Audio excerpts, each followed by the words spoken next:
Yo soy Pepe Montes de Oca, la verdad que yo teóricamente no tenía que estar aquí, me cogieron de chiripa, por así decirlo.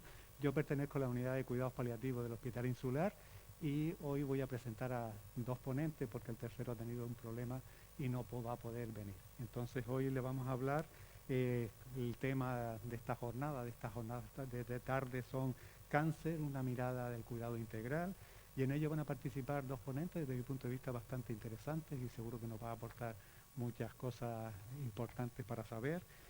Una es la doctora Inés González, que es fea del servicio, fea no es guapa, ¿no? Pero bueno, es facultativo especialista de área del servicio de cuidados paliativos del Hospital Insular, y ella es una de las que se está encargando de la parte del ESAT, del equipo de soporte de atención domiciliaria de nuestra unidad, que es algo que se ha integrado hace relativamente muy poquito a los cuidados paliativos del área sur de la isla. Y por el otro lado tengo a Ismael también González, no son primos, pero son también González, que es un psicólogo de la Asociación Española contra el Cáncer. A Ismael lo tengo más de referencia porque es de los que están un poquito más al sur y un poco siempre utilizamos a todos los recursos. Nuestro punto de vista siempre es todos los recursos aunan, todo el mundo tenemos que remar en el mismo barco y eso es lo que nos va a permitir hacer las cosas que podemos ir haciendo en este sentido. Sin más preámbulos, los voy a presentar, están los dos compañeros, ellos darán nuestras charlas y yo lo que me planteaba es dejar las posibles charlas, las posibles comunicaciones o preguntas para luego. Una vez que han hablado los dos, podemos hacer un pequeño, digamos que reunión donde podemos hacer algunas preguntas si lo desean. ¿De acuerdo? Bueno, pues dicho eso, lo dejo a mis compañeros que de esto saben mucho más que yo. Buen día.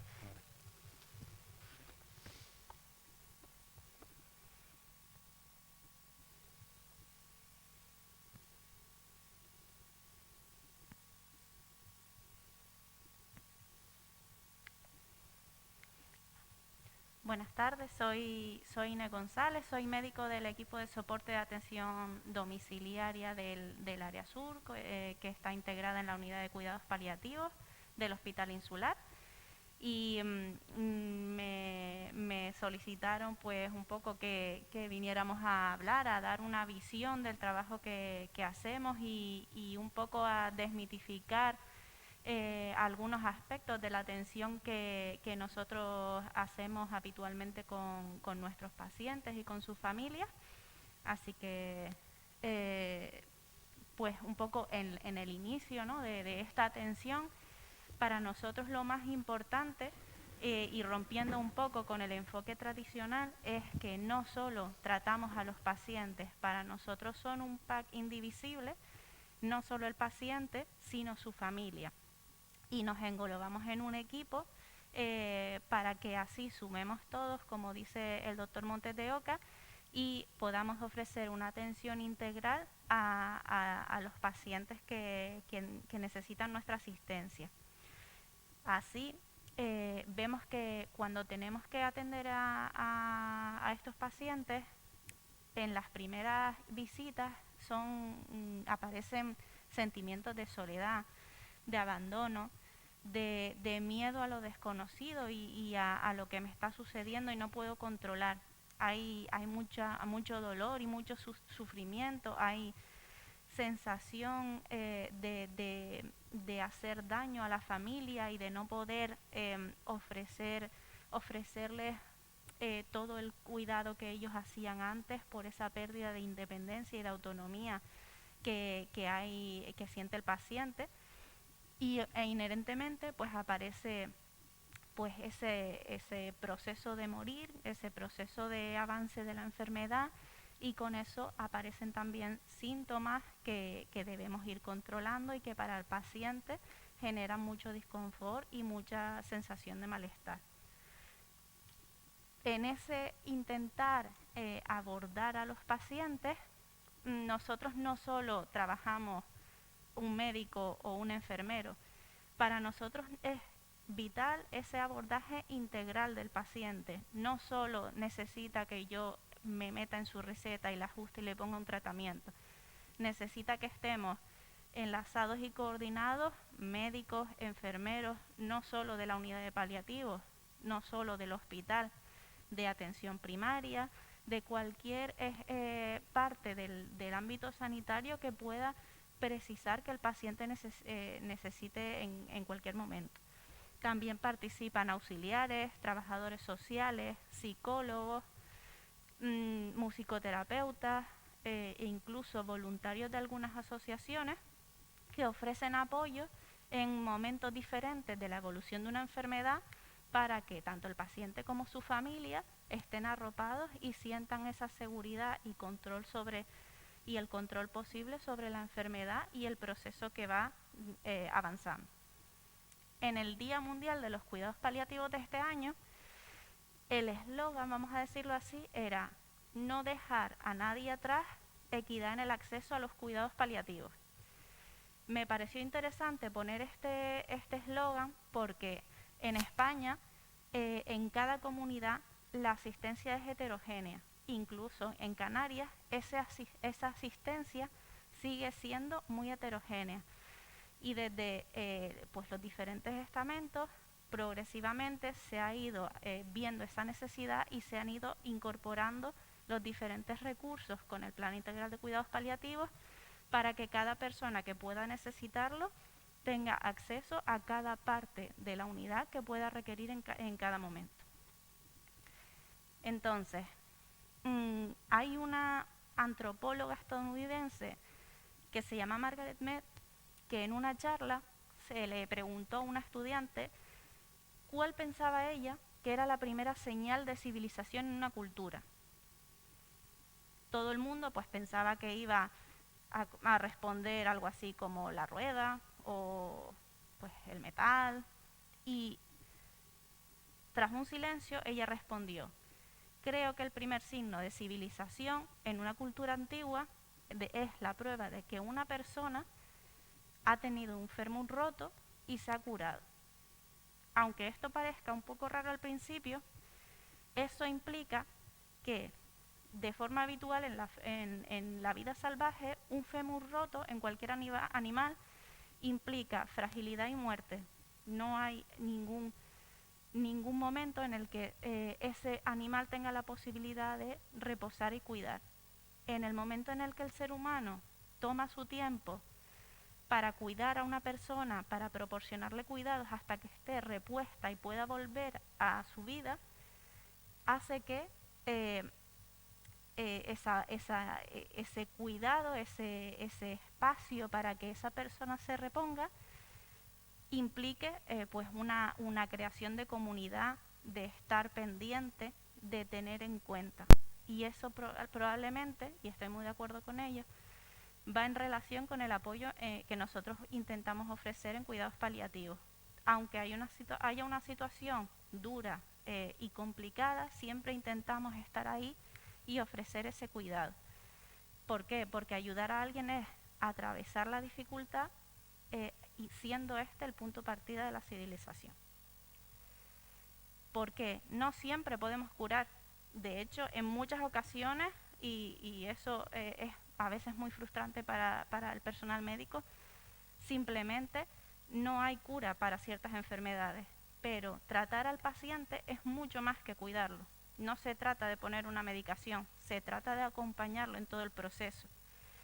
En toda esta pandemia del COVID se ha visto esa experiencia en el cuidado. No solo se trataba de que fuéramos al médico, se trataba de toda esa red de apoyo y de comunidad, toda esa red familiar que favorecía que las personas más frágiles pudieran continuar con ese cuidado. Se ha visibilizado esa importancia. Por lo tanto, esa asistencia debe ser compartida. Todos sumamos. Desmitificando algunos aspectos de los cuidados paliativos, vemos como algunas personas pues pueden pensar inicialmente, pues si me mandan a cuidados paliativos es porque estoy por morir. No solo el objetivo de los cuidados paliativos es mejorar la calidad de vida o controlar los síntomas en esos últimos días.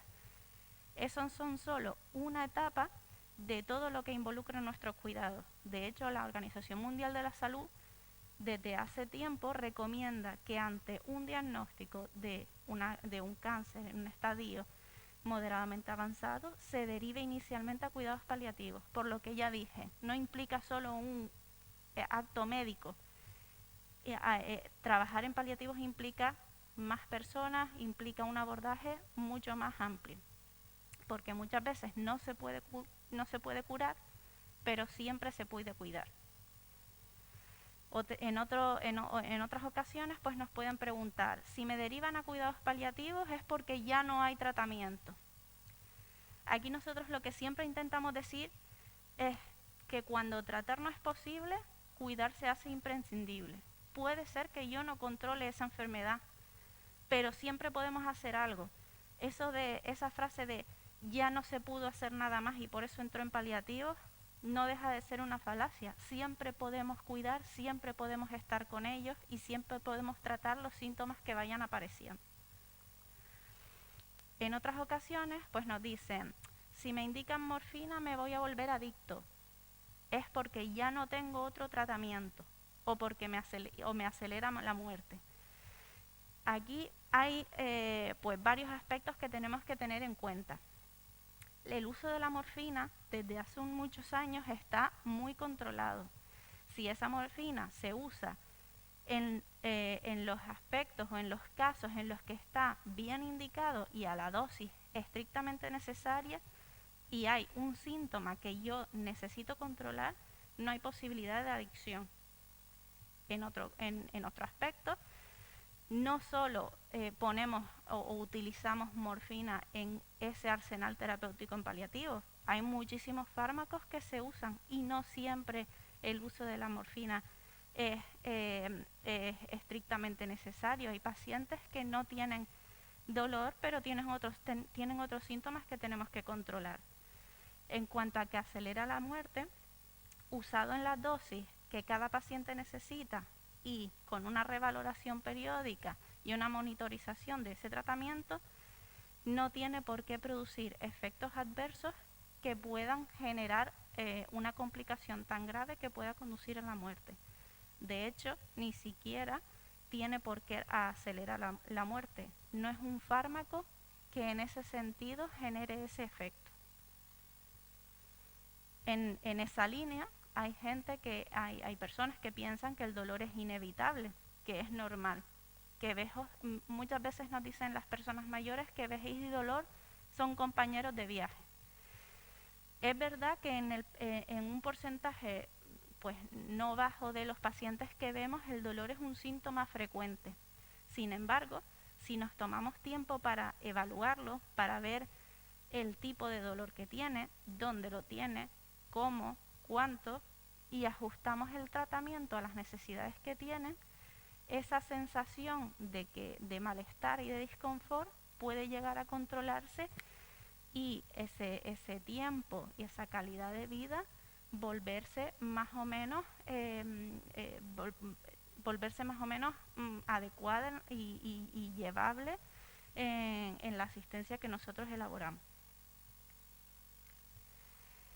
En el caso de los pacientes, sobre todo más mayores, que tienen muchos tratamientos a la vez en su receta, hay que tener en cuenta que a veces necesitamos parar y revisar tratamientos que tengamos. Hay personas que cuando nosotros empezamos ese abordaje tienen una hoja de tratamiento pues que puede tener 2 y 3 páginas y hay muchos estudios que hablan de ese efecto contraproducente de utilizar muchos tratamientos a la vez y no revisarlos. ¿Por qué? Porque el que yo lo haya tomado toda la vida no implica que en este momento ya no lo necesite y esté generando un efecto secundario por un fármaco que ahora mismo ya no necesito. Entonces, ¿qué debemos hacer? Revisar siempre ese tratamiento y retirar aquellos fármacos que ya no vemos que estén produciendo un beneficio claro o que veamos que hay efectos secundarios cuando los estamos revalorando. Además, en los pacientes que nosotros seguimos, que tienen una expectativa de vida pues más acortada, hay mucha fragilidad. y seguramente en un periodo más o menos corto de tiempo, según qué paciente estemos viendo, vemos que ante el avance de esa enfermedad y esa entrada en esa situación final, poco a poco van dejando de tragar. Con lo cual nosotros tenemos que ir cambiando esa forma de administrar los tratamientos e incluso a veces cambiar ese tratamiento que damos por boca hacia una vía que tanto al paciente y a la familia les genere más facilidad, menos disconfort y más sencillez a la hora de hacer los cuidados, como por ejemplo es la vía subcutánea que usamos los compañeros que trabajamos en el equipo de soporte domiciliario. Otra pregunta que nos hacen mucho cuando un paciente está en una situación muy avanzada es ¿qué hago si no come? ¿Por qué? Porque a nivel social la ingesta no es solo ese nutriente, ese acto de nutrir el cuerpo. A nivel social implica cuidar, atender, estar en casa, compartir.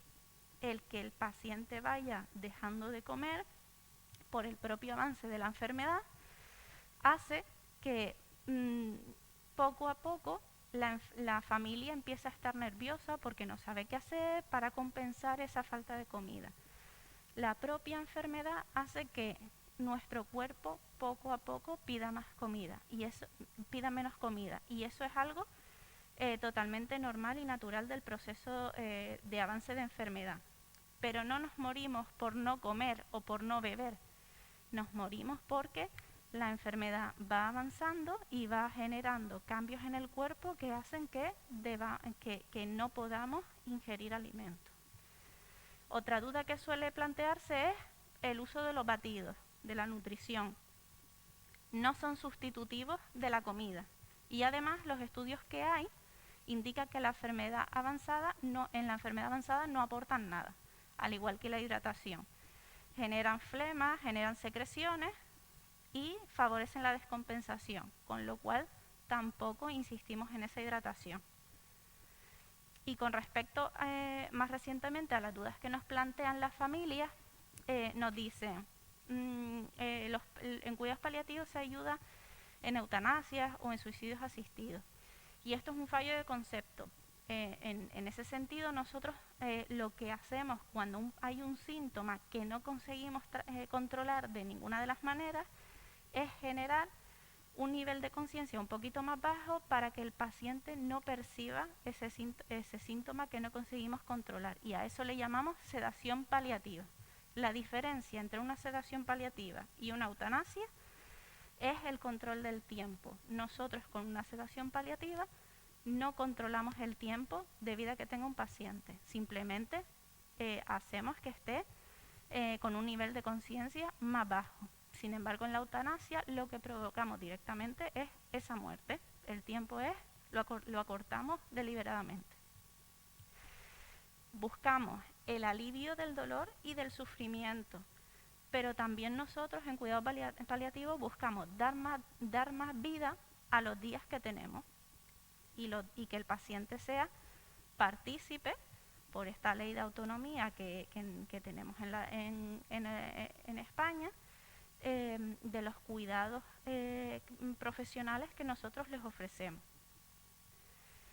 En conclusión, lo que intentamos ofrecer en cuidados paliativos es un soporte integral y personalizado al paciente y a las familias. Estar con ellos tanto en el inicio de la enfermedad, cuando a lo mejor necesitan menos apoyo de nosotros, como al final de esa enfermedad, cuando realmente necesitan que estemos presentes y que estemos cuidándolos independientemente del lugar. No solo estamos en el hospital, sino que también ofrecemos cuidados en casa cuando esa enfermedad está llegando ya a esa parte final y no podemos salir de forma autónoma al hospital.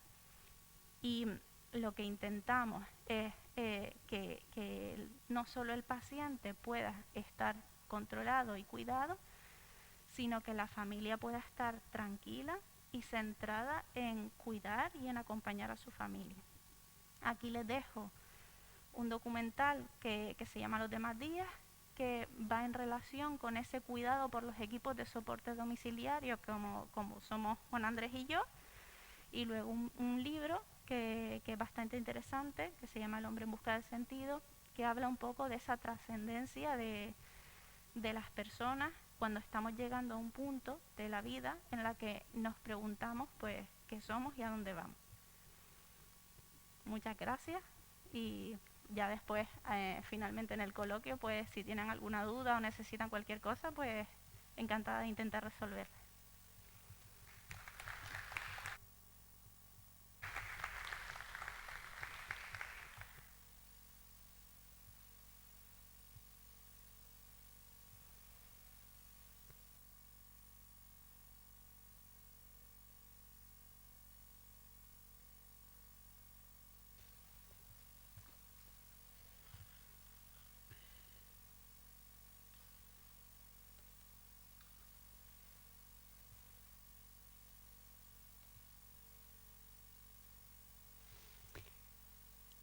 Hola, buenas tardes. Soy Ismael González, psicólogo de la Asociación Española contra el Cáncer, y vengo a aportar un poquito mi grano de arena a esta jornada de salud, ya que al final buscamos, ¿no?, aportar esa percepción de tratamiento integral, y desde la psicología siempre buscamos acompañar en todo el proceso de la enfermedad.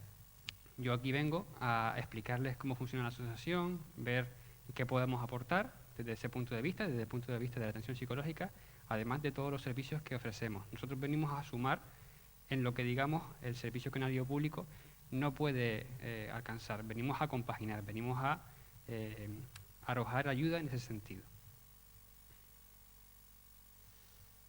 ¿Vale? Digamos que la primera fase, ¿no?, o el primer impacto, como nosotros llamamos, es ese primer diagnóstico, ¿vale? Ahí nosotros lo que consideramos fundamental es la información. En ese sentido, la información es poder. Y ahí lo que tenemos que hacer es trabajar desde los recursos de la persona y además arrojar toda la información que le podamos dar, ¿vale? En ese sentido, trabajamos mucho desde lo que es un triaje, ¿vale?, para valorar necesidades a nivel psicológico, a nivel social, a nivel de fisioterapia, ¿vale? En ese sentido, quiero ofrecerles, digamos, el cambio de logo de lo que es la asociación, ¿vale? Habitualmente se nos conocía como ASC, el nombre de lo que es ASC va a ir desapareciendo y se nos irá conociendo por este logo. Y quiero aprovechar para precisamente darles esa pildorita de información sobre lo que nosotros hacemos. En primer lugar, pues se nos suele conocer precisamente por lo que es la atención psicológica, ¿no?, ese acompañamiento desde el primer momento hasta el final. Luego tenemos también trabajo social. En trabajo social lo que se hace es un estudio del caso de la persona, se valora pues sus diferentes necesidades, necesidades económicas, valorar si necesita apoyo a la hora de conseguir medicamentos, a la hora de ayudas económicas, porque no olvidemos que este tipo de enfermedad, a pesar de que está muy asociada a la muerte, no es lo único, digamos, que impacta, implica un impacto a todos los niveles, a nivel social, a nivel laboral, y en ese sentido, pues, supone un cambio radical en la persona, y eso, por supuesto, influye en su economía.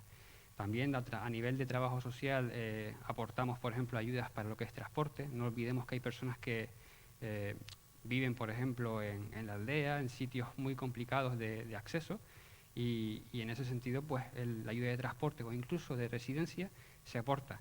También tenemos, por supuesto, ayuda para personas que vienen de otras islas como Fuerteventura o Lanzarote, ya a nivel lo que es provincial, ¿vale? Porque a nivel de Tenerife tenemos la Junta Provincial de Tenerife y ellos se encargan de ese área. ¿Cómo ayudamos a la gente de Tenerife, de Lanzarote y de Fuerteventura? Nosotros tenemos una residencia, un piso de acogida para personas, por ejemplo, que deben darse radioterapia durante 5 días seguidos, por ejemplo, y tienen esa oportunidad de poder quedarse allí para poder recibir tratamiento de una forma continuada sin que el traslado implique mayor esfuerzo en ese sentido.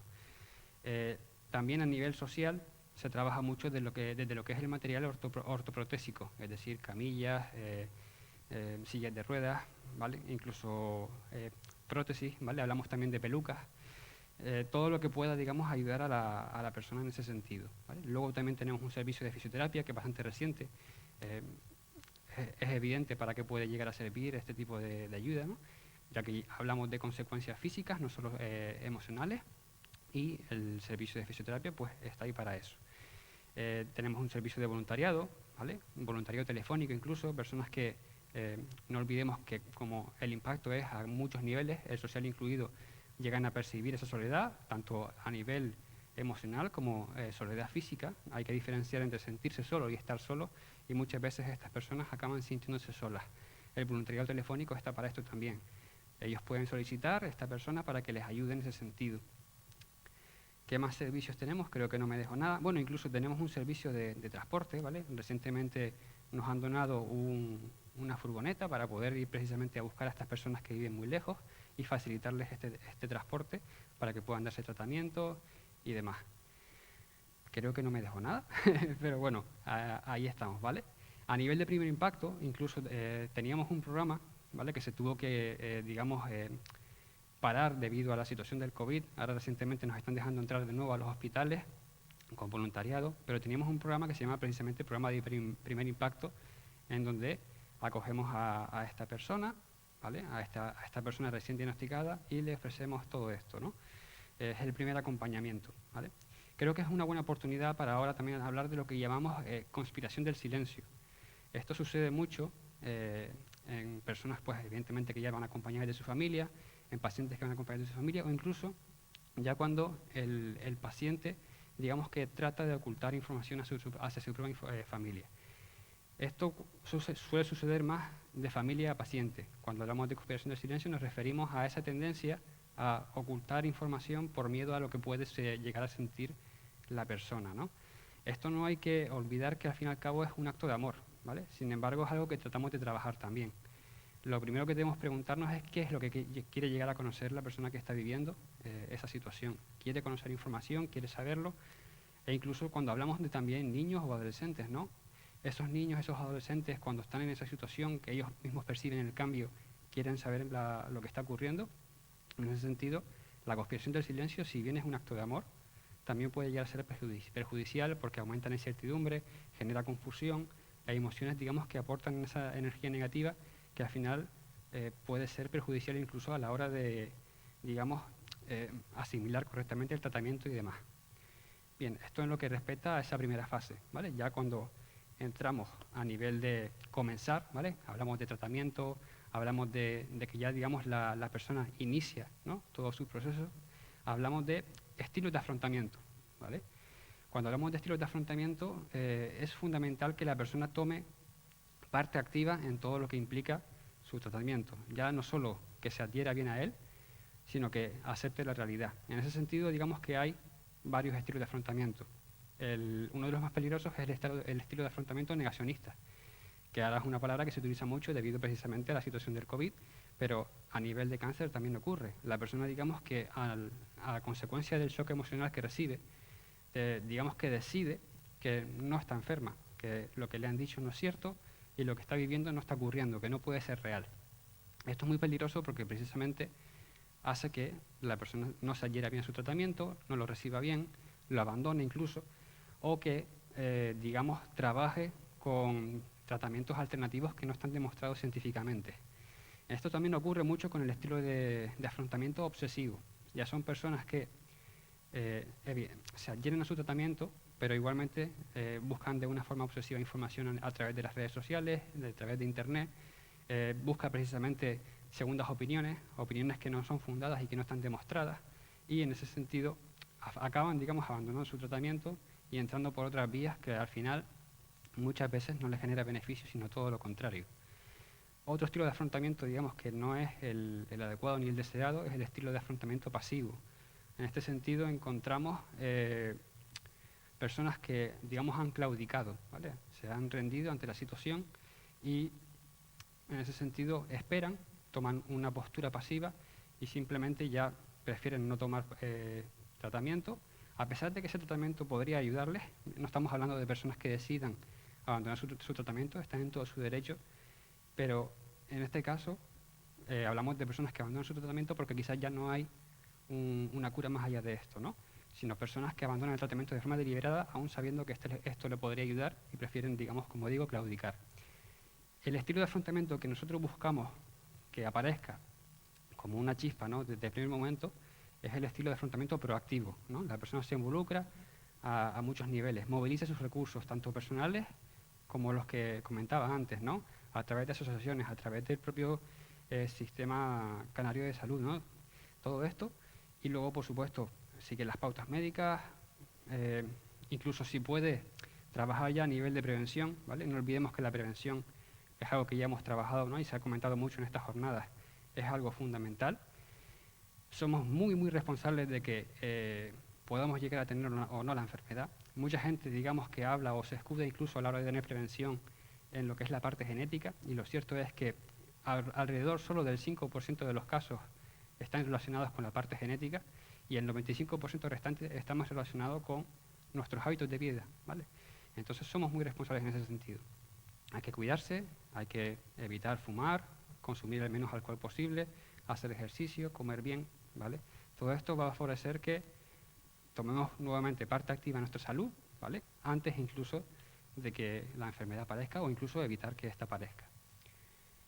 Sin embargo, también aparecen momentos difíciles, ¿no? Aquí les pongo una pequeña nube de palabras en forma de corazón, y es en estos momentos difíciles donde pueden aparecer emociones, ¿vale? Emociones complejas, emociones negativas.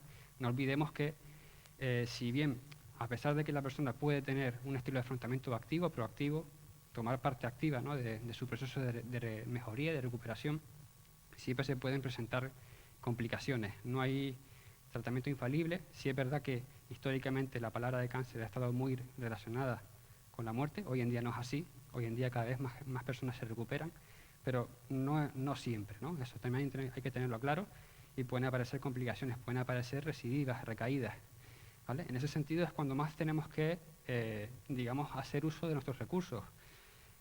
Llamar a nuestros amigos, familiares, contar con los recursos ya, por ejemplo, psicólogos, atención psicológica. Trabajar a través de calidad de vida. En ese sentido es fundamental que tengamos en cuenta eso. También ponernos en el lugar de la otra persona, ¿vale? Contar con nuestra familia en ese sentido es fundamental. Luego, por supuesto, nos encontramos con la situación del seguir adelante, ¿vale? Ya pensemos en aquellas personas que, digamos, han superado la enfermedad, o que les han dado un diagnóstico o una situación de paliativo, ¿vale? Personas en estado paliativo que duran muchos años, ¿vale? Y también podemos hablar de ellos como personas en esta fase, ¿no?, en la fase de seguir adelante. ¿Qué es lo que ocurre cuando, por ejemplo, una mujer ha superado su enfermedad, ha superado un cáncer de mama, por ejemplo, y se vuelve, digamos, a ver, entre comillas, obligada a reinsertarse en la sociedad, ¿no?, a volver un poco a la realidad en ese sentido? Ha estado, digamos, cobijada hasta cierto punto en lo que ha sido todo su proceso, y de repente se vuelve a encontrar en esta situación. Sobre todo a nivel de las mujeres, en los hombres también, pero a menor medida, nos encontramos con problemáticas relacionadas con los cánones de belleza, problemáticas para encontrar trabajo nuevamente, problemáticas en muchos sentidos. En ese sentido, como les pongo aquí en esta imagen, es volver a montar un puzzle que quizás se llegó a romper. Disculpen un momento.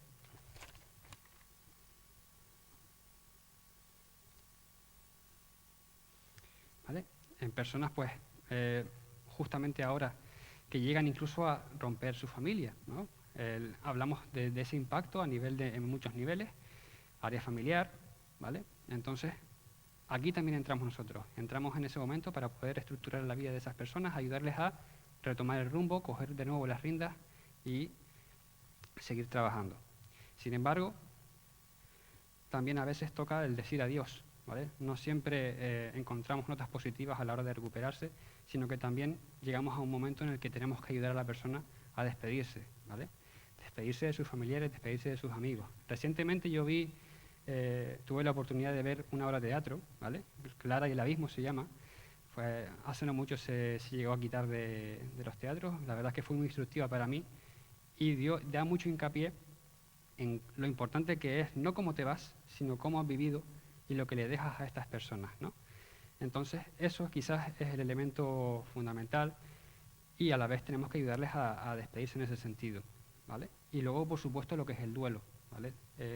Esta familia que de repente se ve con ese vacío, esa persona que representaba mucho, ¿no?, a nivel familiar, a nivel social, a nivel incluso económico, ¿vale? Se ve de repente desamparada en ese sentido. Entonces, debemos trabajar con ellos, ¿vale?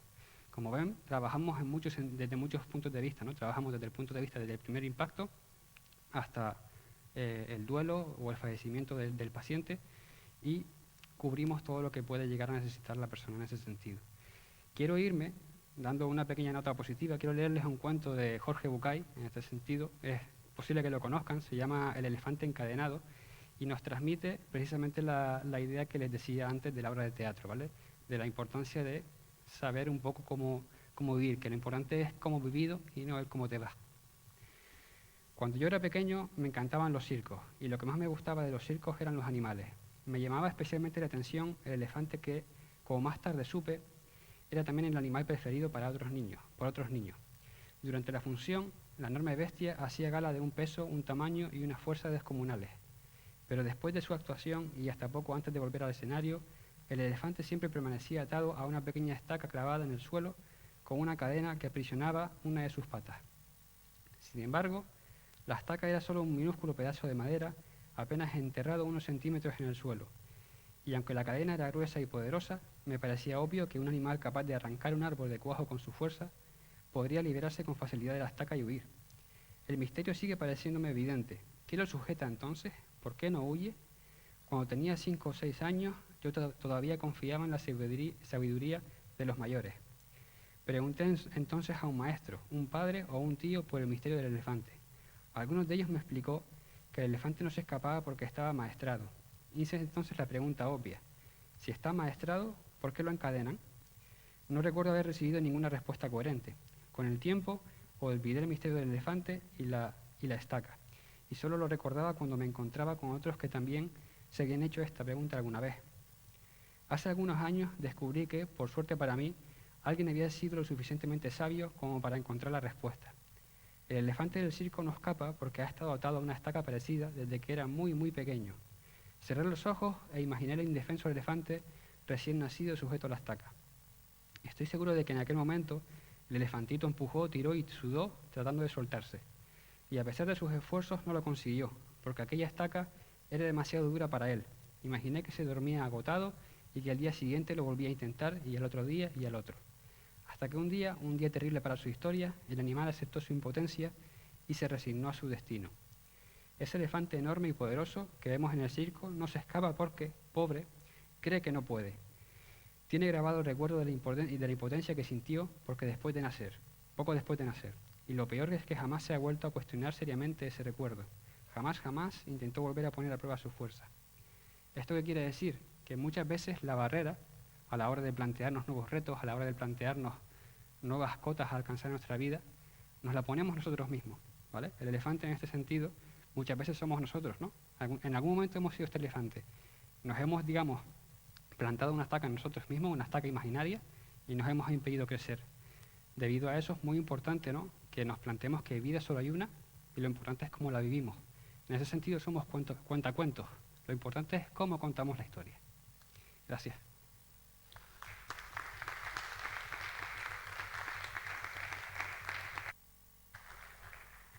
Si se dan cuenta, los compañeros, magníficas charlas además las dos, tanto Inés González como Ismael González, lo que nos ha intentado decir con sus palabras, tal vez con un resumen muy elemental, los primeros lugares donde prácticamente siempre entra el paciente dentro del servicio sanitario son los ayuntamientos. Ahí están muchísimas ayudas sociales y demás que participan así.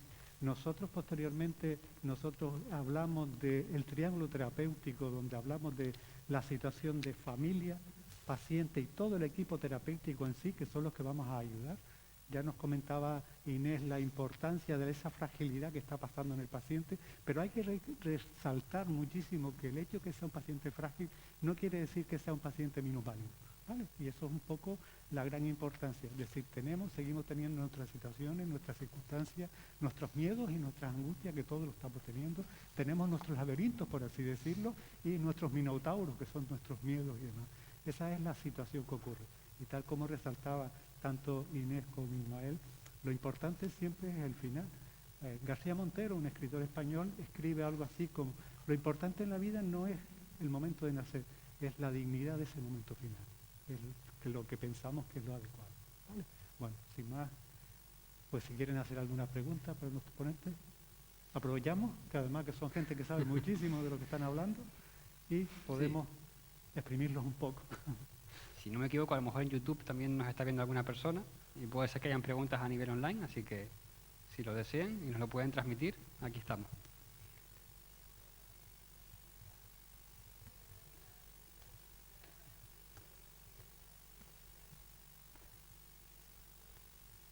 Ya esa parte, sinceramente, no venimos en este foro en concreto, y lo que pasa es que sí se ha visto que hay una serie de situaciones en concreto, no porque hagamos un montón de controles vamos a conseguir mejores resultados en ese sentido.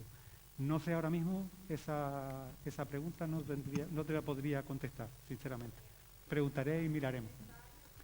Sí, sí, sé que... Sí, sí. Sí, exactamente que estaban protocolizados, sí, es una de las cosas que ya lo dejan de hacer, sí, ten en cuenta que actualmente muchas veces, incluso por nuestra propia supervivencia, teóricamente cuando llegamos a una serie de edad vamos a tener teóricamente una revalorización, pero generalmente todos los procesos oncológicos ocurren muchas veces en etapas mucho más tempranas. Por ese motivo es por lo que se ha puesto un punto de corte. Eso no indica, por supuestísimo, que si cualquier paciente que se explora adecuadamente y se ve toda la situación tiene que pedirse una prueba, la edad no es un criterio. Pero lo que sí se ha visto es que como screening las posibilidades son bajas. Es como si usted me dijese ahora, ¿es adecuado hacernos unos controles continuamente? En los screenings, ya lo decía ahí también Ismael, en el screening para buscar un tumor se ven menos de un 5%. Yo también siempre comento, la salud no tiene precio, es verdad, la sanidad sí, y todos lo sostenemos. Entonces, ¿qué ocurre? Probablemente se ha puesto ese nivel simplemente porque de ahí para arriba las posibilidades de que existan patologías oncológicas en este sentido mamaria son menores, por supuesto. Cualquier paciente que tiene síntomas aparecen, se hacen las pruebas indistintamente de la edad. Lo que como screening probablemente no. Lo que sí yo, por ejemplo, cuando un paciente ya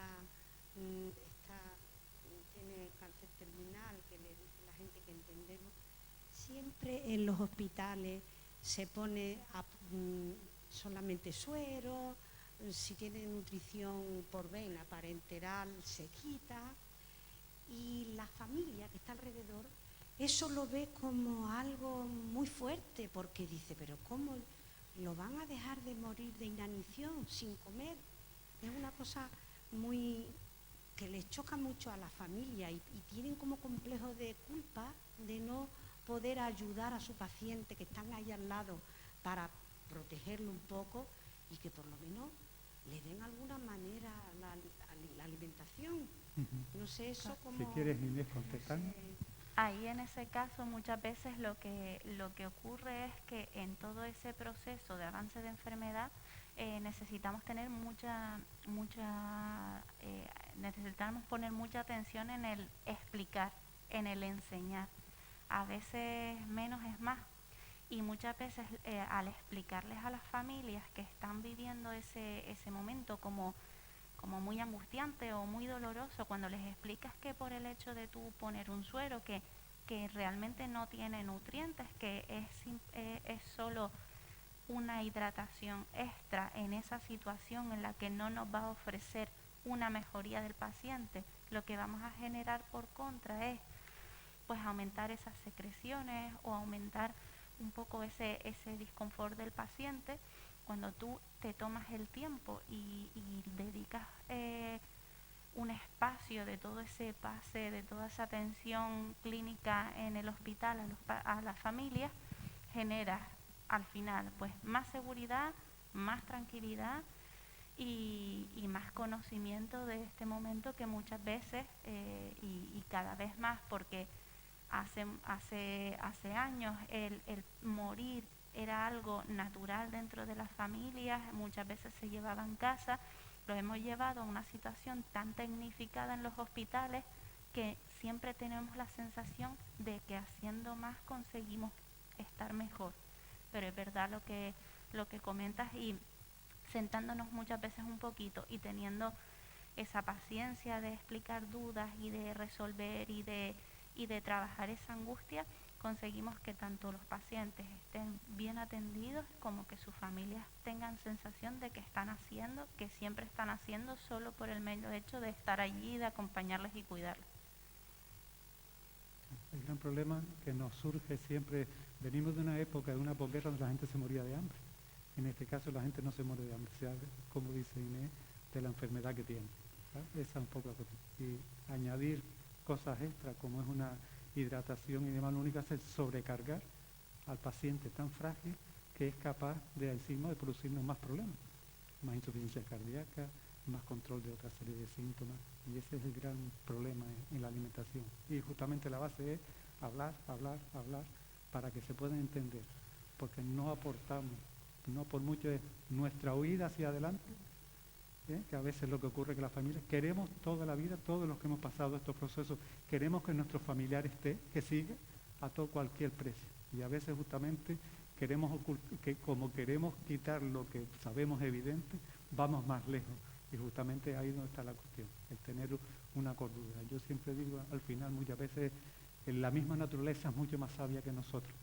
Y a veces cuando nosotros mismos digamos que la parte emocional nos implicamos con los pacientes, porque es inevitable no poner esa parte emocional. En ocasiones tenemos que ir al otro compañero que no está viendo al paciente, que no está enganchado, y decimos, oye, me está pasando esto y esto, ¿qué sigo haciendo? Y a veces tenemos que parar. La parte emocional, desgraciadamente, nos implica todo.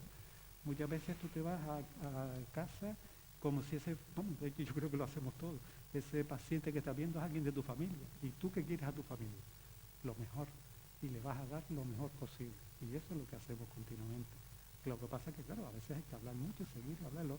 A veces los cuidados paliativos es más el diálogo que hacemos con el paciente. Por eso lo digo, para mí el equilibrio es ese triángulo terapéutico, ese es el equilibrio. El problema es que a veces la familia va en una línea y el paciente está en otra. Yo puedo estar enfadado por esta enfermedad y alguien de mi casa puede estar más tranquilo.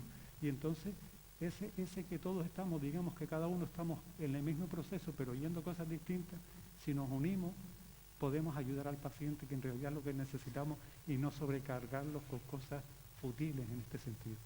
En ese sentido yo creo que es muy importante lo que comentaba antes, ¿no? En relación a la capacidad de ayudar a despedirse de la persona para que precisamente se pueda ir de la mejor forma posible, de la manera más digna posible, ¿no? Alta, había una pregunta también por ahí.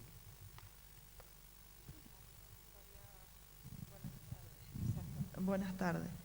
Me gustaría saber qué protocolo siguen para informar a un paciente que tiene cáncer,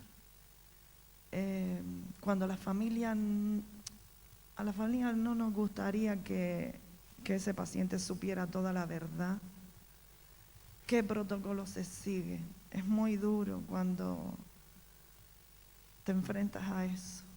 En ese sentido aparece lo que quizás comentábamos, ¿no? Sobre esa conspiración del silencio.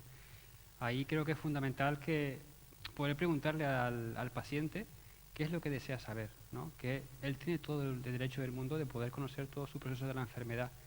Comprendemos, por supuesto, ¿no? la postura de la familia, de querer protegerlo. Como yo decía, esa conspiración del silencio, que a veces parece que tiene un nombre muy fuerte, al fin y al cabo es un acto de amor. La familia pretende protegerle, cuidarlo. Sin embargo, si le preguntamos, es importante preguntarle porque quizás él desea saberlo, desea conocer esa información. Yo creo que ese es el primer acto, preguntar. Pues, yo comento un caso personal. Yo soy paciente oncológica, pero ahora tengo un familiar muy allegado en la misma situación. Y se lo dijeron en un momento en el que estaba solo, y entonces a partir de ahí hubo un antes y un después. Se derrumbó y ya no ha levantado cabeza más. Entonces yo pienso que desde que un paciente, una persona, entra al Servicio Canario de Salud con un supuesto diagnóstico de cáncer, creo que se debe informar primero a la familia, porque esa persona no sabemos cómo está su mente para afrontar el camino tan duro y y el final tan desesperante que eso supone con tanto tratamiento y demás. Normalmente en la unidad para nosotros es una parte muy delicada, ¿no? Muy de crear un ambiente. Cuando no conoces de nada a un paciente, no puedes, normalmente lo que intentamos es no ir directo a ese tema, porque no sabemos bien en qué ámbito nos estamos moviendo, cómo se desarrolla esa familia, cómo está elaborando esa información el paciente. Normalmente lo que hacemos es no seguir una guía como tal. Sí que tenemos unas directrices, pero es verdad que lo primero es establecer una relación sanitario-paciente-familia, porque si a mí no me conocen de nada o a cualquier persona implicada en el cuidado y yo directamente te doy una información para la que yo no sé si estás preparado, está claro que nos encontramos en situaciones como la que nos estás contando. De normal, por ejemplo, lo que nosotros intentamos en casa siempre es, en la primera visita, ir a ver qué encontramos, ir con totalmente transparente, sin ninguna pretensión. Una vez ya nos conocen, tiempo habrá de ver qué necesita esa persona. Hay personas mayores que realmente no necesitan que tú le pongas nombre y apellido a esa enfermedad. Lo que necesitan es resolver pequeñas dudas que tienen sobre el tratamiento, y muchas veces pueden preguntarte, que es lo que comenta Ismael directamente, sobre qué es lo que tengo, yo quiero saberlo, o otras veces delegarte en lo más importante, se lo cuentas a mi familia que lo entiende mejor, y yo si tengo dudas se lo pregunto, y yo quiero saber sobre esto y esto, que es lo que no termino de entender. Pero eso solo te lo da el sentarte, el no presionar y el no asumir que el paciente quiere que le cuentes todo o que no quieres que le cuentes nada. No podemos asumir desde el ámbito sanitario lo que alguien necesita. Necesitamos ponernos detrás, dejar que hablen, ver en dónde estamos y hacia dónde queremos ir. Y si necesitamos otra visita para ir avanzando en ese sentido, pues lo que intentamos es eso, ir trabajando entre todos y proporcionarla de poquito en poquito y en la dosis que cada uno necesite. Lo que pasa también ocurre que toda esta tecnificación de todas estas situaciones, ¿vale? ¿Qué ocurre? Ahora mismo hay una ley que es la 41/2002, es la autonomía del paciente. Si nos vamos a ser estrictos a la ley dice que la información hay que dársela al paciente y a quien él decida. Eso es lo que decimos. Entonces, yo puedo ser un médico rígido y me aferro a lo que dice la ley y hacemos eso, ¿vale? ¿Qué ocurre nosotros tal vez con esta situación? Bien, y está haciendo, está actuando con las características que indica la ley, ¿vale? Pero nosotros generalmente, tal lo que dice Inés, nosotros muchas veces le preguntamos al paciente qué quiere saber, qué le han dicho que tiene, con que probablemente porque claro, a veces el paciente no quiere saber nada. Pero a veces cuando tú le preguntas al paciente qué quiere saber, y a nosotros teóricamente lo sabemos, y le decimos, no, me lo dice todo, ¿no? Muchos pacientes lo hacen así, me lo dice todo. Y yo que soy muy bruto, siempre digo, incluso si las cosas fueran malas noticias, sí. Muchas veces nosotros cuando cogemos y hablamos con esa información, sin decir muchas veces lo que es la enfermedad, con que sepa que es algo crónico, que puede pasar con el tiempo, es decir, en esa parte sí somos muy delicados lo que están diciendo los compañeros. Pero ¿qué ocurre? Necesitamos muchas veces ver qué es lo que quiere el paciente y hasta dónde quiere llegar. Y ese es el gran problema. Lo que pasa es que toda la familia, nos incluimos, queremos siempre lo mejor para nuestro paciente, pero yo siempre digo lo mismo. Muchísimas veces nos encontramos en la dualidad. Pacientes sin deterioro cognitivo, ¿no? Porque cuando un paciente tiene deterioro cognitivo estamos hablando de otra cosa. Es verdad que a veces se aborda de una forma que no es la adecuada. Yo en eso totalmente de acuerdo con usted, porque, bueno, hasta que no pasa uno muchos años no aprende a comunicar malas noticias, porque eso también ocurre. Pero ¿qué ocurre? Intenta y dice las cosas, y muchas veces al final cuando los pacientes no le han informado de las cosas, se ocurre toda esa conspiración de silencio, y muchas veces, fíjese usted, si yo, además el ejemplo para mí es el típico, usted sube una vez a la semana a ver a sus padres porque son mayores, por poner un ejemplo, ¿no? Y de buenas a primeras, todas las tardes del mundo, no solo sube usted, sino sube toda la familia. Y usted, vale, no hablan de lo que le está pasando, pero en la cocina todos cuchicheamos. Le estamos dando una información, el paciente al final me dice, ¿qué me estará pasando? Que está todo el mundo aquí. Y es una comunicación no verbal, que esa conspiración de silencio, y a veces incluso esa conspiración de silencio tenemos que romperla. A nosotros nos pasa muchísimas veces que los pacientes cuando empiezas a hablar, a mí yo siempre recuerdo un señor que la familia no le había dicho lo que tenía, él quería saber lo que tenía, y yo, cuando le pregunté, nos pusimos a hablar, y el señor, además, me pareció un acto de amor por las dos partes, ¿eh? Él le dice a él a su hija, no se lo digas a tu madre, que yo estoy enfermo, y la hija le dijo, mamá ya lo sabe, es decir, los dos, en los dos lados habían hecho un pacto de amor para que la otra persona no lo supiese.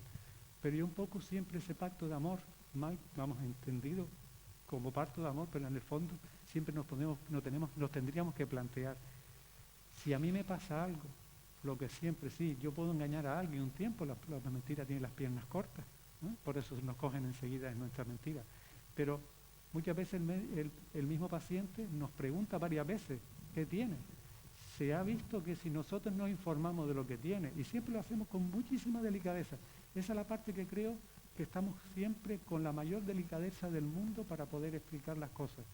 Le digo, la parte de cuidados paliativos, de toda la parte de psicólogos y demás que nos ayudamos, de hecho yo creo que hemos aprendido con ellos a toda esa parte de comunicación. Cuando el paciente nos preguntará otra vez, si no le contestamos ya no nos volverá a preguntar y deja de confiar en nosotros. Nosotros muchas veces en esta final de vida no tenemos tratamientos que dar, solo tenemos nuestra palabra, nuestra que confía en nosotros, que pueda saber que puede confiar en nosotros indistintamente de lo que esté ocurriendo, que indistintamente de la opinión que el paciente haya tenido, de lo que quiera hacer, nosotros vamos a estar allí para ayudarlo.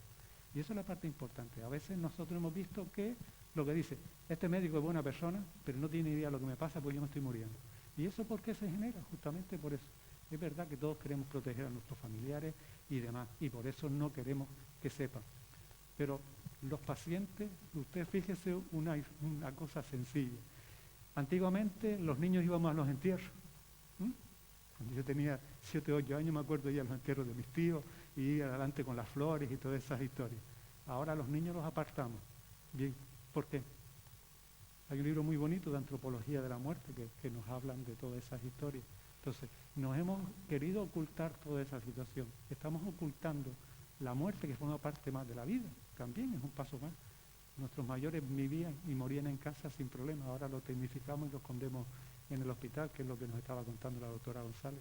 Y esa es la gran situación. Entonces, nos está pasando esa situación cuando la vida es más sencilla y la muerte también. Esa es un poco la cuestión. Desgraciadamente, ya le digo, claro, yo hablo desde mi punto de vista, ¿no? A mí, como no me digas lo que tengo, te mato. Perdón la broma, ¿no? Pero yo necesito, es que yo a lo mejor no sé el nombre y apellido de lo que tengo, pero yo sé cómo está mi cuerpo. Y es ahí donde vamos. A lo mejor yo no sé que lo que tengo es un cáncer de páncreas y lo que tengo no sé cuánto, que son nombre y apellido. A nosotros eso ya no nos importa tanto decir que tiene un tumor, que tiene un cáncer. Como que entienda que eso es algo crónico que no va a curarse, ya es suficiente. Muchas veces el paciente ya con eso ya tiene sobrado toda la información y siempre al final si quiere preguntar algo lo preguntará. Pero el paciente sabe cómo se entiende, cualquiera de nosotros sabe cómo estamos. Yo puedo no saber lo que me está ocurriendo, pero sé que mi cuerpo no está en las condiciones. Y por eso para nosotros es fundamental poder comunicar todo. Es verdad, hay distintas formas de comunicación, la ley establece unas cosas que siendo más taxativos, ¿verdad? ¿Ha informado? Sí, ha informado. Pero ahí no está la cuestión. Pues no sé si... ya nos gustaría a todos que encontrarnos médicos como usted, que mezcla sus sentimientos con el paciente y no los médicos que algunos quedan todavía brutos, como la palabra que usted empleó antes, que por desgracia aprovechan que el paciente está solo y entran Y ahora le digo, voy más lejos. a por ello. ¿Y si esos médicos tienen tanto miedo de la muerte como el paciente? Le voy a contar una tontería. Yo estuve en otro hospital Y hasta que yo no asumí mi propia muerte, era el último paciente que veía, eran los pacientes que se me iban a morir, porque yo estaba asustado con la muerte. Hasta que aprendí que soy mortal, que en algún momento me voy a marchar, espero que no sea ahora, pues que si no dejo el coche aquí es un coñazo, ¿no? Pero hasta que no asumí eso, que es lo que prácticamente asumimos cuando estamos en el trato de todos los días. Hemos aprendido más con nuestros pacientes, lo que nos enseñan, ¿eh? Probablemente Inés, al igual que Ismael. A mí si me empiezan a hablar de colores de cabra, yo también no me importa, vamos a hablar de colores de cabra porque lo que quiero es que el paciente sea amigo mío, que no venga al médico como que soy el médico que es, sino simplemente que podamos hablar de lo que le pasa y que pueda verme como un amigo más, que es lo que hacemos cuando nos aproximamos. Y eso creo que es lo fundamental. ¿Que lo conseguimos con todo el mundo? Probablemente no, aunque lo intentamos continuamente. Y hay veces que eso que se rompe esos hilos mágicos, también ocurre. No, nadie es perfecto, como dice el dicho, pero nos puede ocurrir a todos en ese sentido. Pero siempre intentamos, quitamos toda la parte que nos podemos tener, y a mí me gustaría una serie de cosas, pero respeto muchísimo lo que quiera el paciente, porque él es mi único centro. Los demás están al lado. Y ya le digo, yo un poco como broma siempre digo, el paciente es nuestro muchacho de la película, los demás somos actores secundarios. Es la película de su vida y la película de cómo está él. Esa es un poco... Y mi última pregunta, disculpen si me entiendo, ¿qué medidas de cómo es la despedida ahora con el protocolo COVID? La despedida de un ser querido que está en el hospital, por ejemplo, ingresado, y sabemos que queda poco tiempo. ¿Cómo es esa despedida? ¿Se puede, no se puede? Sí, lo que pasa es que con el problema COVID nos ha fastidiado a todo el mundo, ¿eh? Y nos incluimos todos nosotros. Gracias. El COVID, déjeselo arriba, Paqui, que tiene. El problema COVID es que ahora mismo en los cuidados paliativos se dan permiso para un número de familiares en concreto, todo tiene que estar con DNI y demás. Vamos, ustedes han dado un DNI para estar en el curso, yo he venido a esto solo, he dado mi DNI y en cada lugar que voy doy DNI, mi correo o teléfonos similares. Y en el hospital es otro tanto lo mismo. Tenemos que seguir cubriendo toda esta historia. El gran problema es que ya no podemos tener a todos los familiares como nos hubiese gustado tener, porque el hospital al fin y al cabo es un lugar muy concreto, con un número de pacientes determinado, y a veces se colapsan como todos los servicios porque estamos desbordados. Por eso nosotros muchísimas veces, si conseguimos una buena comunicación paciente-familia y demás, en ocasiones ese paciente podría estar en casa sin grandes problemas, con el apoyo de justamente de Inés, que bueno, para mí es mi paradigma de seguir, porque yo la verdad que hace muchos años que ya no hago domicilio, pero que lo que hacen ellos es justamente que el paciente pueda estar en casa rodeado de sus seres queridos con todas las digamos que los que necesita según el lugar donde está, porque justamente minimizamos las cosas que no son necesarias para que pueda estar con todos sus seres queridos, y eso se está intentando potenciar al máximo, y es lo que vamos. Inés está por aquí, Juan Andrés, el otro compañero que está también. En ese sentido, tal y como comenta Pepe, ha ido muy en la línea. Surgimos en el área sur casi que de la mano que la pandemia COVID, y ha sido un momento pues en el que la familia se ha empoderando. Los casos en los que veían que realmente su familiar pues estaba en esa fase final de vida, se ha visto poco a poco como la familia priorizaba, ¿no? Priorizaba estar con ellos, cuidarlos, mantenerse a su lado. Si el hospital, pues por la situación en la que estábamos, no permitía ese acompañamiento, y tenían un dispositivo como es el equipo de soporte domiciliario que facilitaba ese acceso al domicilio pues de las medicinas, del soporte sanitario, médico, enfermero, trabajador social, y lo podíamos trasladar a esas casas, pues lo que tuvimos fue, por lo menos en el caso de Juan Andrés y mío, el regalo de poder estar presentes en un sitio tan privado como es la casa de una persona,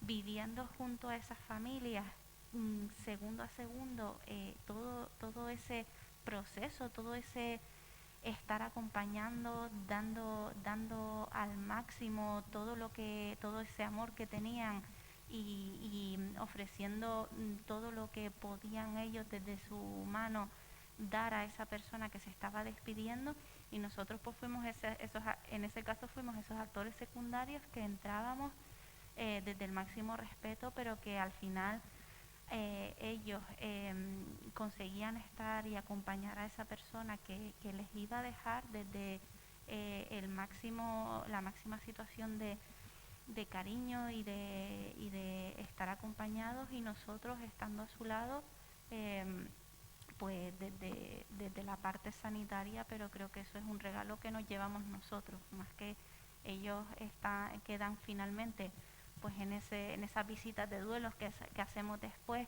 Siempre nos dicen lo mismo, ¿no? Que están muy tranquilos porque tienen la sensación de que hicieron todo lo que esa persona necesitaba y lo acompañaron hasta el último aliento.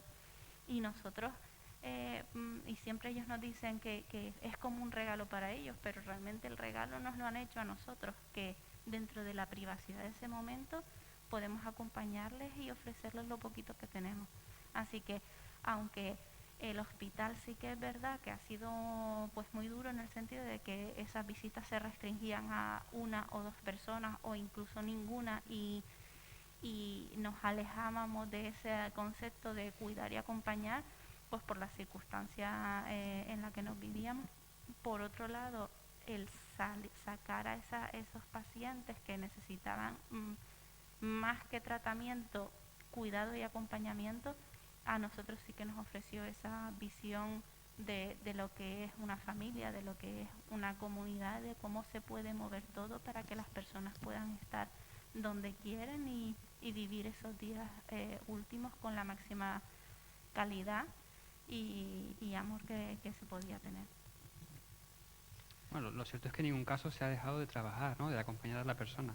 Ya en época de confinamiento, afortunadamente ya no estamos en confinamiento, pero desde la asociación, por ejemplo, se trabajaba con videollamadas, con llamadas telefónicas, hacíamos talleres online, siempre intentábamos acompañar, como ellos comentan, ¿no? Intentar siempre estar lo máximo posible y acompañar hasta el final. Sí. Buenas tardes, no solo a los ponentes, sino a todas las personas que nos están siguiendo a través de YouTube y por supuesto a todas las personas que estamos en la sala.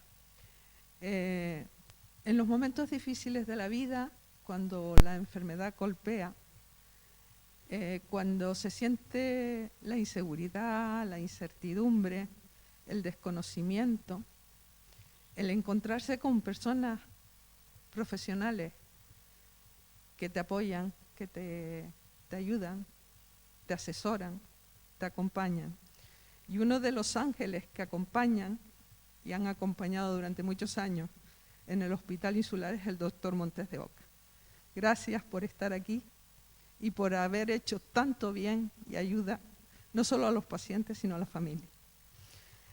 También yo quería decir que, bueno, no estamos preparados para enfrentarnos al cáncer, por desconocimiento muchas veces, porque decimos cáncer igual a muerte. Y no se nos ha informado, y ahí yo creo que Ismael, a través de la asociación, tienen un papel muy importante, porque el cáncer, ayer estuvimos viendo aquí la diabetes, cómo es una enfermedad crónica que avanza, deteriora y mata, porque es la muerte silenciosa o la enfermedad silenciosa que mata. Pues el cáncer está tan mitificado y parece que es de lo único que nos podemos morir, cuando no es verdad. Sentimos miedo porque la muerte nos llega, pero es la única verdad que traemos cuando nacemos. Cuando nacemos, la única verdad es que vamos a morir.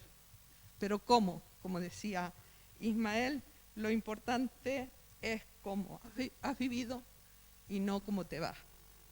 Afortunadamente tenemos ahora mismo profesionales en todos los ámbitos de la salud pública de los que recibimos los apoyos. El servicio de soporte domiciliario me parece que es un premio para quienes podemos ser usuarios de él, porque es cierto que la dignidad tiene que estar muy presente en el momento de la partida. Y eso se logra gracias al apoyo de los profesionales, Juan Andrés, que está aquí también, Inés, que están trabajando por el apoyo a la familia.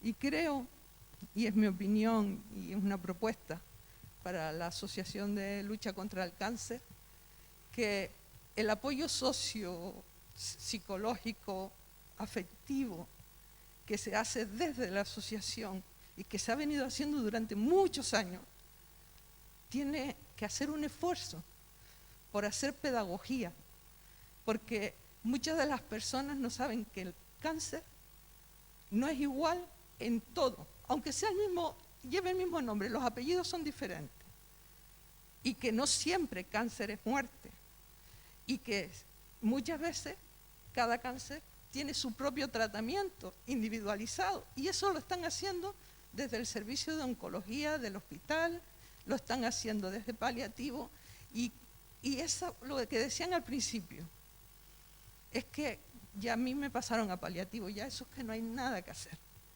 Hoy, y corríjanme los dos doctores, hoy a alguien se le detecta una enfermedad oncológica, que es como a mí me gusta llamarla últimamente, y actúan inmediatamente radiólogos, paliativos, oncólogos, todos en un equipo multidisciplinar que trabaja en aras de darle mayor calidad a la vida de los pacientes. Entonces, mi agradecimiento a todos los profesionales y especialmente a ustedes por habernos prestado este ratito para conocer un poco mejor lo que es el trabajo y lo que tenemos que seguir avanzando en el ámbito de la oncología y de los paliativos. Muchas gracias.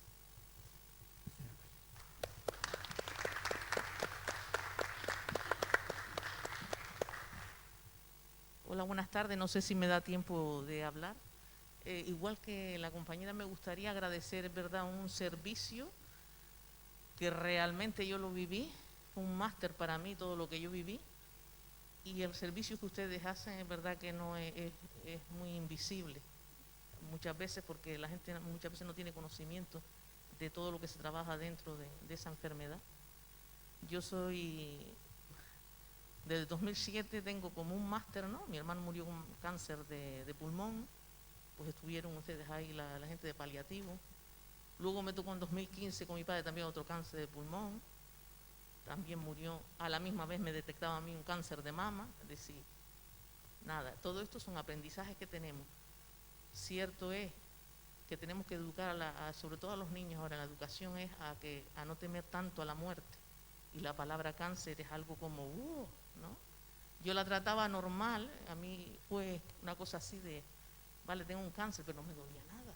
Vale, venga, vamos a quitarte. Y mientras yo estaba en el seguro, que estaba trabajando, recuerdo que estaba en la playa, poniendo sol, o sea, haciendo mi vida a diario. Y de repente dice, ¿y Belén, no estás trabajando? Yo decía, no, estoy de baja. Y que tiene un cáncer, hace todo el mundo. Claro, yo lo decía natural, pero claro, yo no me daba cuenta que la gente eso le impactaba, ¿no? Porque yo casi que lo decía como es una gripe, ¿no? Y sin quererlo, pero es verdad que necesitamos un poquito más de educación en cuanto a todo esto y en cuanto a lo que son procesos, ¿no? Y a veces hay gente que tenemos un aprendizaje, ¿no?, todo así, y hay gente que lo tiene como muy alejado.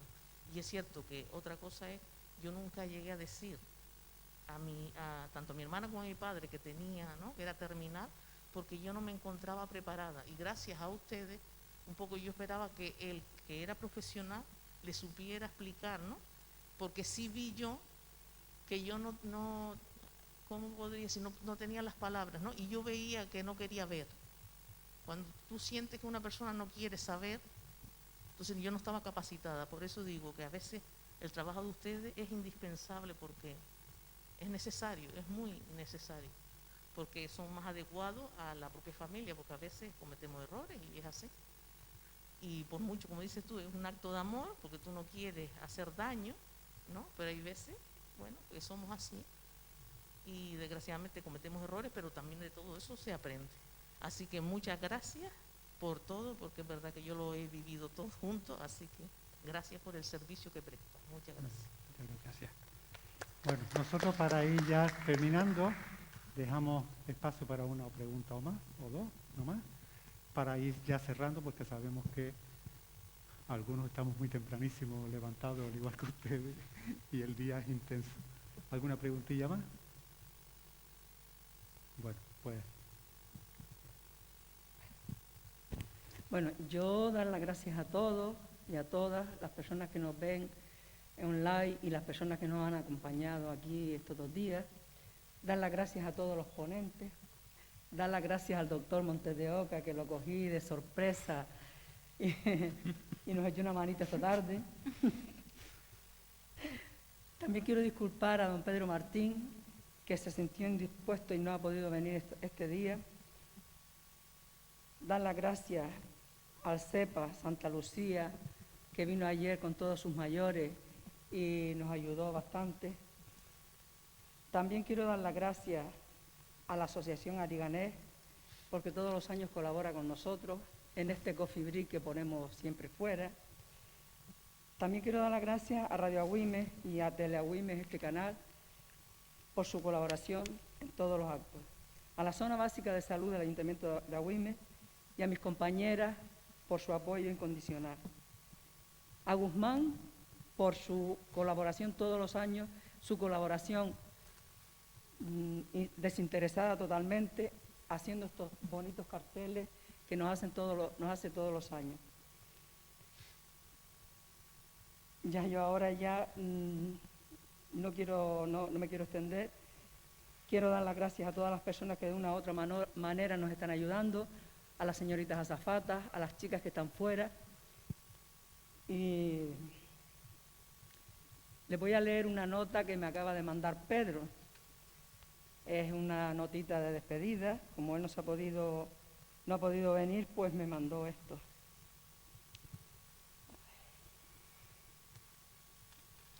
Me pone: gracias a todos los que han hecho posible el desarrollo y han correspondido en estos 9 años de jornadas de salud comunitaria.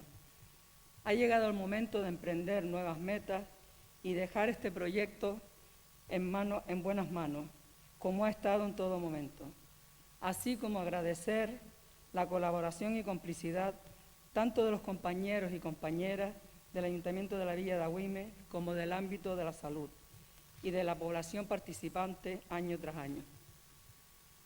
Esto me mandó Pedro, yo se lo leo a ustedes, espero que se sienta bien y que volvamos a tenernos aquí en las 10ª jornadas el año que viene. Estas jornadas quedan clausuradas.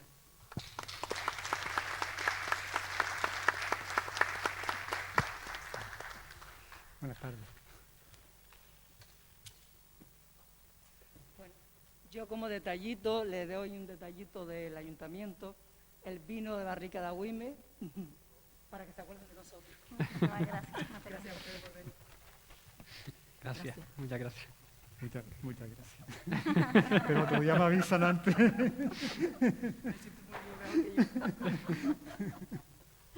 Bueno, a ti, muchísimas gracias.